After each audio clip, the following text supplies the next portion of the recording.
MP আনারের খুন এবং বেনজির আহমেদের অপকর্মের তদন্তের কথা বলছি।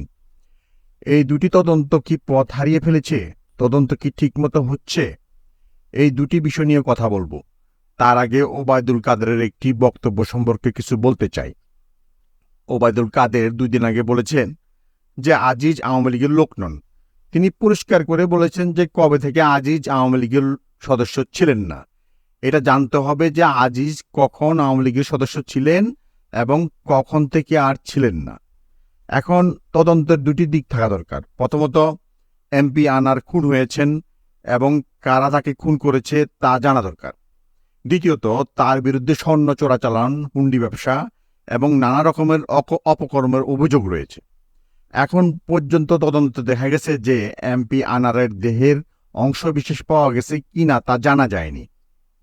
ফরেনসিক রিপোর্ট যদি দেখা যায় যে ওই অংশে মানুষের মাংস, তাহলে ডিএনএ টেস্ট করা হবে।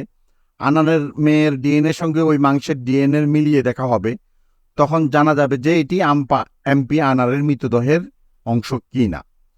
এই অবস্থায় আলোচনাটিতে মূলত এমপি আনারের শনাক্তকরণের দিকে, তবে অপরাধ, স্বর্ণ চোরাচালানের সাম্রাজ্য এবং হুন্ডি ব্যবসা নিয়ে আলোচনা হচ্ছে। কিন্তু তদন্ত প্রকাশিত হওয়ার আগেই বেনজির আহমেদ সপরিবারে দেশ ছেড়ে চলে গেছেন।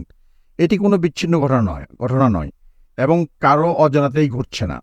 পররাষ্ট্রমন্ত্রী বলেছেন যে আহমেদের উপর কোনো নিষেধাজ্ঞা নেই, আদালতের কোনো নিষেধাজ্ঞা নেই এবং দুদকের কোনো নিষেধাজ্ঞা নেই, তাই তিনি যে কোনো দেশে যেতে পারেন।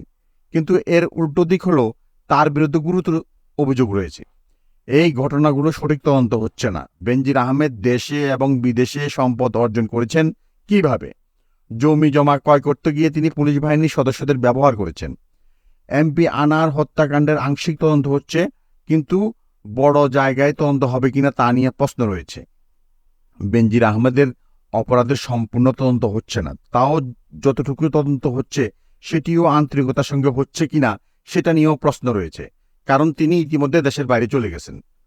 আনারের লাশ শনাক্তের বাইরে তার বিরুদ্ধে হুন্ডি এবং স্বর্ণ চোরাচালান, কোটি কোটি টাকার দুর্নীতি এবং অপকর্মের অভিযোগের তদন্ত হবে কিনা, বেনজির আহমেদের অবৈধ সম্পদ অর্জনের পাশাপাশি কিভাবে পুলিশকে ব্যবহার করে মানুষকে ভয় দেখিয়েছেন তারও তদন্ত হওয়া দরকার।